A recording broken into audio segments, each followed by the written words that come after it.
Good morning, જય શ્રી કૃષ્ણ બધાને. તો અત્યારે ક્લાસ નથી કારણ કે 12થના સ્ટુડન્ટ્સ હવે નહીં આવતા, તો માત્ર એક 11થનો ક્લાસ છે. તો અત્યારે ફ્રી છું. તો આજે બસ બધાને એક મેસેજ આપવો છે.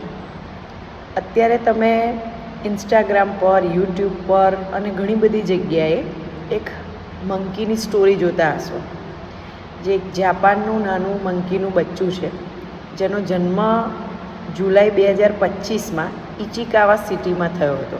જાપાનના ઇચિકાવા સિટીમાં જન્મતાની સાથે જ તેની માતાએ તેને તડ છોડી દીધું હતું, અને એટલે તેને એક ઝૂમાં મોકલી દેવામાં આવ્યો.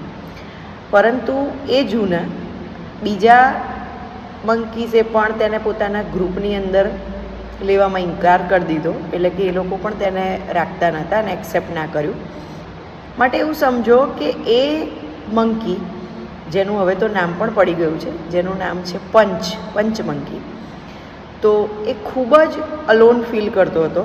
અને એટલે ત્યાંનો જે એક માણસ હશે, એ માણસે એને એક સોફ્ટ ટોય આપી દીધું. હવે એને જ એણે પોતાનું એક સર્વાઈવલ પોઈન્ટ બનાવી અને એની સાથે જ તે રહે છે એ મંકી. તમને એનો ફોટોગ્રાફ પણ બતાવીશ અને તમે ખુદ જોયું પણ હશે. એના વિડીયોઝ પણ ખૂબ જ વાયરલ થઈ રહ્યા છે.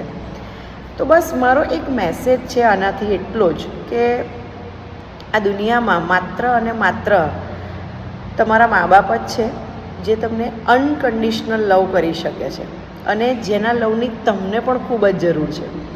તો પ્લીઝ મારી રિક્વેસ્ટ છે કે તમારા મા બાપની કેર કરો, એમની સાથે ટાઈમ સ્પેન્ડ કરો, એમની દરેક ઈચ્છાઓ પૂરી કરો, એમની જરૂરિયાતો પૂરી કરો, અને તમે પણ એમના હૂફ હેઠળ જ ખૂબ જ સારી રીતે ગ્રો કરી શકશો અને તમારા લાઈફમાં કંઈક ને કંઈક અચીવ કરી શકશો.